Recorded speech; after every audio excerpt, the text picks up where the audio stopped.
And the top focus in World DNA this morning is what is happening on the battlefield in the ongoing Ukraine-Russia war. Well, the US says that it will provide depleted uranium rounds to Ukraine.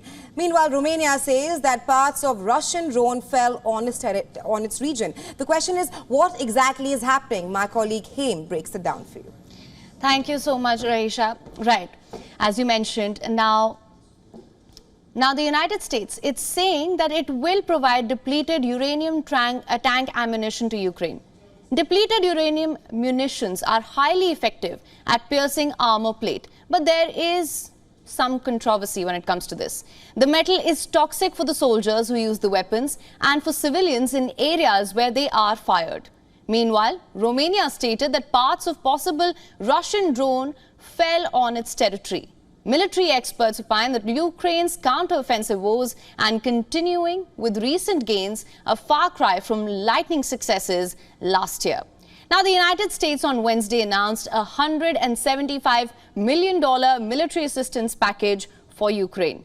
The package includes anti-tank missiles, artillery, mortar rounds. The package also includes small arms, ammunition, and clearing obstacles. Since Russia's invasion in February last year, Ukraine has become far and away the top recipient of US foreign aid. Now, during a visit to Kyiv, US Secretary of State Antony Blinken stated that Washington would maximize efforts to support Ukraine. Ukrainian Foreign Minister Dmytro Kuleba told Blinken that Washington's support was not charity. He said, and I'm quoting here, "Today, thanks to our partners, Ukraine is restraining Russia's aggression." Now, the US package also includes, as I mentioned earlier, depleted uranium ammunition.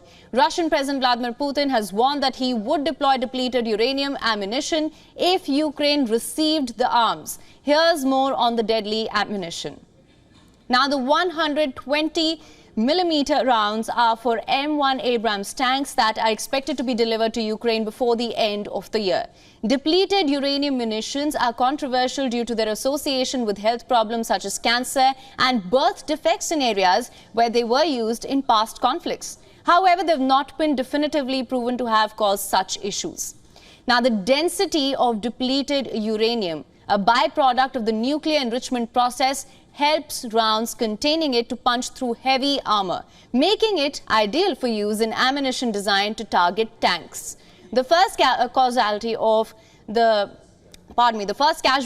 Ukrainian counteroffensive was wishful thinking. Any hope that Russian troops would abandon their trenches and flee, that has now been left far behind on the battlefield. And here's what experts are saying on Ukraine's counteroffensive woes. Speaking on the condition of anonymity, US officials told the New York Times that Kyiv, it's been deploying too many troops in the wrong places. Ukraine's best combat units are being sent equally to the east and the south when they should concentrate more in the south where heavy fighting normally occurs.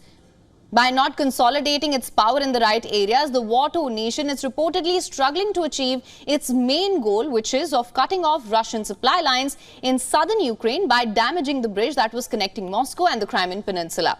Now, analysts say that Melitopol and Bryansk in the south are far more strategically significant from fronts than Bakhmut in the east. Russia has increasingly tapped its Cold War arsenals, deploying tanks dating to the 1950s to replenish its early losses, and such old weapons can still perform very well. Russia has thousands of tanks. It's put many of them to use as stationary weapons in their defensive lines, including in the Zaporizhzhia region, where they have proved to be effective. Relying on agents and collaborators, Moscow has been successful in repeatedly hitting Ukrainian military depots. Russia has stopped using battalion-sized tactical groups it deployed early in the war, and it's shifted now to smaller units. While the Russian Air Force, it's operated in relatively small numbers, it has modernized its stocks of bombs to turn them into gliding weapons that have proven to be efficient. The 500-kilogram bombs, adapted with a GPS module, it can inflict massive damage.